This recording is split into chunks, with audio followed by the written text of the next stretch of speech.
আসসালামু আলাইকুম ওয়া রাহমাতুল্লাহি ওয়া বারাকাতুহু।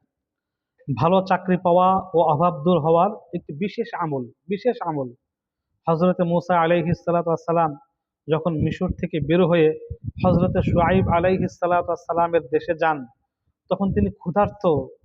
তিনি এই কারো কাছে হাত পাতেন নাই, কারো কাছে কিছু বলেন নাই।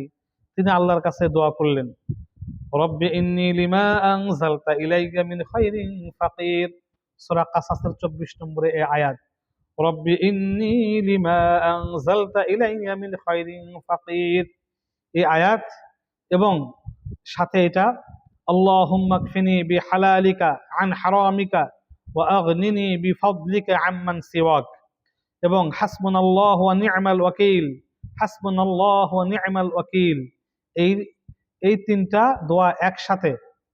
দোয়া একসাথে আমরা যারা ঋণগ্রস্ত আছি, ভালো চাকরি পাওয়া দরকার, অভাব দূর হওয়া দরকার, সকালবেলা 11 বার, রাতে 11 বার, মাগরিবের পরে 11 বার পাঠ করবেন। ইনশাল্লাহ আমরা পাঠ করব, যারা প্রয়োজন তারা পাঠ করবেন। ভালো চাকরি, অভাব ইত্যাদি সবকিছু দূর হয়ে যাবে।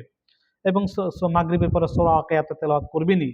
সাথে এই ছোট ছোট তিনটা মানে দোয়া আমরা সকালে 11 বার, রাত্রে 11 বার পাঠ করলে ভালো চাকরি পাওয়া, অভাব দূর হওয়া, ঋণ থাকলে ঋণ পরিশোধ হবে।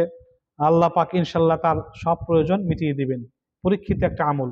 হযরতে মূসা আলাইহিস সালাতু ওয়াস সালামের ক্ষুধার্তের সময় দোয়া করেছিলেন, আল্লাহ পাক খানার ব্যবস্থা করেছিলেন, আল্লাহ পাক তার বিপদ দূর করেছিলেন। সে আল্লাহ এখনো রয়েছেন।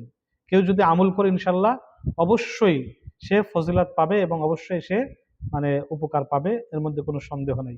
আমিন।